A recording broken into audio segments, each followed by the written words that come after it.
Hey guys, we're going to get started with chapter 3 of Magic Misfits. And if you recall, in chapter 2, Uncle Sly was a con artist and he was tricking innocent people with his magic in order to gain more money. And they were staying with Miss Zaluski, and she had a family diamond and it went missing. But Carter knew exactly where it was, and he knew his uncle had taken it. And he had had enough, and he decided a life without his uncle would be better. And he went to a train yard at night, ran away, jumped a train, and now we have no idea where he is. So we're going to find out in chapter 3 and see where he ends up. Ready? Many hours after hopping onto the multicolored train, Carter woke to find that it had already stopped. Panicked, he gathered his belongings. Experience told him that a conductor or cop would eventually go from train car to train car looking for extra passengers. It was best if he wasn't caught. He didn't want to end up in a foster home or worse, reunited with Uncle Sly. He cracked open the metal door to see where fate had taken him. Outside, a lush green forest stretched like a fuzzy rug all the way to a mountain range in the not far distance. The sun had just fallen behind the horizon, turning the few wispy clouds overhead a lovely fuchsia as the dome of blue sky darkened into evening. He'd been asleep for a long time. A sign standing along a nearby road said, "Welcome to Mineral Wells." Carter climbed back up the ladder to get a better view of the town. From the top of the train car, he could see a quiet community blanketed with twinkling lights that were spread out to the north and east of the tracks. Far beyond the grid of streets, a sprawling set of buildings sat on a hill overlooking the town. And we do have a picture to kind of help us with the setting. So he wanted a better view. He got on top of the train car, and he's looking out at the mountain, and he noticed there's some houses up there at the top. Okay, and we see the community, we see some boats. I see a carnival. And this place is called Mineral Wells. Okay, turn the page. Ooh, we have another picture. This time we have a bunch of clowns and they look grumpy. Aren't clowns supposed to look happy most of the time? These don't, for sure.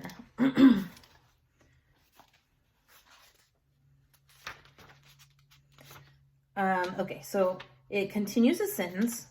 It says, a set of buildings sat on a hill overlooking the town, a glow coming from within the windows as if it were illuminated by the light of a billion fireflies.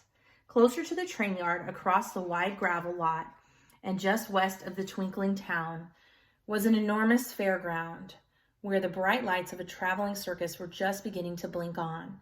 Colorful sounds came in waves. Even from here, Carter could hear laughter and music and shrieks of excitement. He was about to hop down when a small red car pulled into the gravel lot. Carter ducked, flattening his body against the roof of the train. It would be bad if anyone reported seeing him. For a moment, Carter thought he was imagining things. People dressed as clowns began to hop out of the tiny red car, one after another, until a dozen different shaped men and women were huddled in a tight group of polka dots and stripes, staring toward a lone black train car parked on its own track. Instead of a smile, each of the clowns wore a painted frown on their face, his or her face. Each had a bag in hand. Carter shuddered, like that. He was not a fan of clowns. Whenever he'd seen them in advertisements or books, their fake expressions made him think of his uncle. Oh, creepy. Turn the page. I'm on page 34. The clowns made their way to a lone train car with a giant man's face painted on its side, big and round as if it might just pop off the wall and roll around like a runaway boulder. The face held a creepy smile. Either that or it was smirking a dastardly grin. Over his head were 5 letters spelling Bosso. B-O-S-S-O. The first frown clown unlocked the door of the train car. The rest began to load the bags inside the metal car. From this angle, Carter couldn't see inside. He wasn't sure if they were carrying what they were carrying, but he had a feeling it wasn't something good. He knew the body language of someone who felt guilty. Their shoulders were hunched and they moved jerkily as if they were about to jump out of their skin. "There's no more room," one of the clowns whined. "What do we do now?" "Up to the boss man," another clown said. "He'll probably want to move most of the goods over to the Grand Oak Resort. Let's bolt before the coppers show. Carter wondered if the gloriously lit buildings on that far hill were the resort they were talking about. The compound certainly looked grand, but before he knew it, all of the frown clowns had squeezed back into their impossibly small car and driven away. Carter didn't know what that was about, and honestly, he didn't care. One thing he'd learned growing up on the street was to mind his own business. What he did care about was the police showing up. So Carter climbed down from the roof and made his way across the gravel parking lot toward the manic carnival lights, where he knew he could blend into the crowds. Whenever Uncle Sly had dragged Carter to a new town, they'd always followed a strict series of rules. First, scope the surroundings. Second, find food. Third, a bed. Finally, Uncle Sly would seek out some victims so that he could get to work as soon as possible. As a violent rumble shook his stomach, these rules flew out of Carter's mind. Mrs. Lewski's grilled cheese and radish sandwich was the last food he'd eaten, and painful hunger pangs were making him suddenly dizzy. The breeze carried scents of fried dough and pit barbecue and boiled sweets across the gravel lot, motivating Carter to move faster.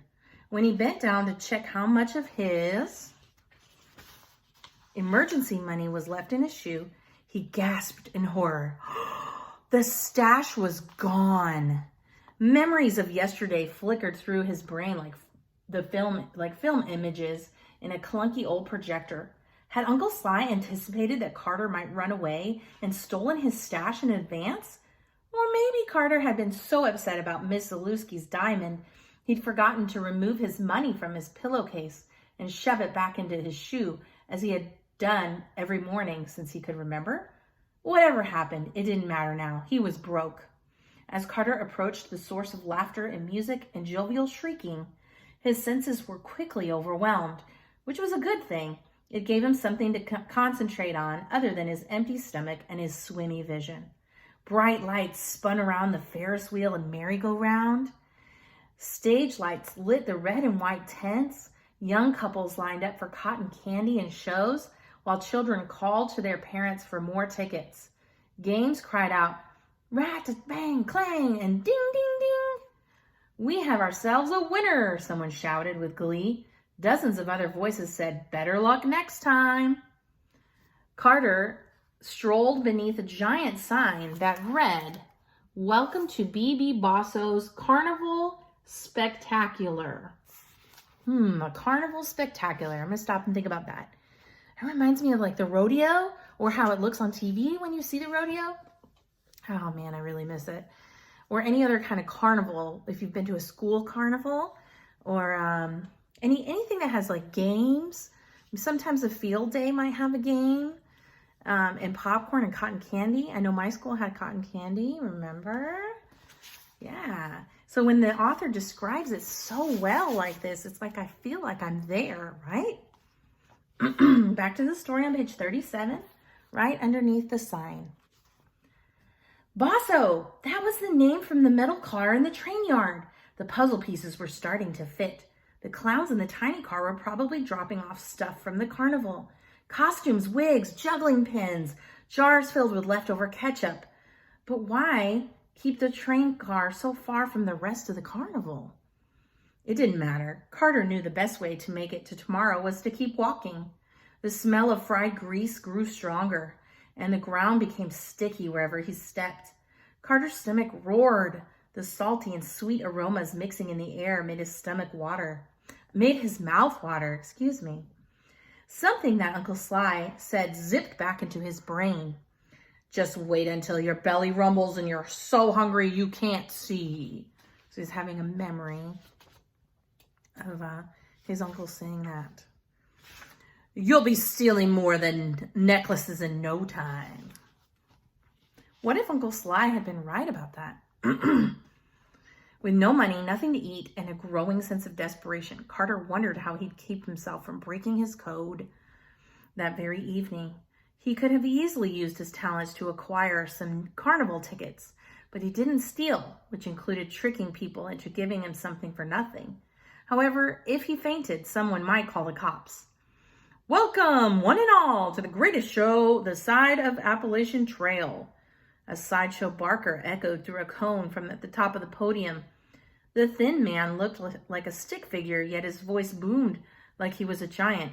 Play games, win prizes, eat food till you're sick. Hear the hysterics within Cutco's fun house. Get lost in the mind-bending maze of mirrors. Shudder in the shadows of Bosso's Blender, the most thrilling thrill ride since the last time you threw up. And make sure you stick around at the end of the night for Bosso's grand finale show. Strings of lights glimmered overhead. People streamed by Carter, blurbing with shouts and laughter. A burly carnival worker in his suspenders swung a sledgehammer down on the base of a machine that said, "Test your strength," and a bullet-like capsule shot up and rang the bell. And since this chapter is kind of long, I'm going to stop here. And I think I'm going to continue on a separate video, which I will name Chapter 3, Part 2. So look for that. Thank you.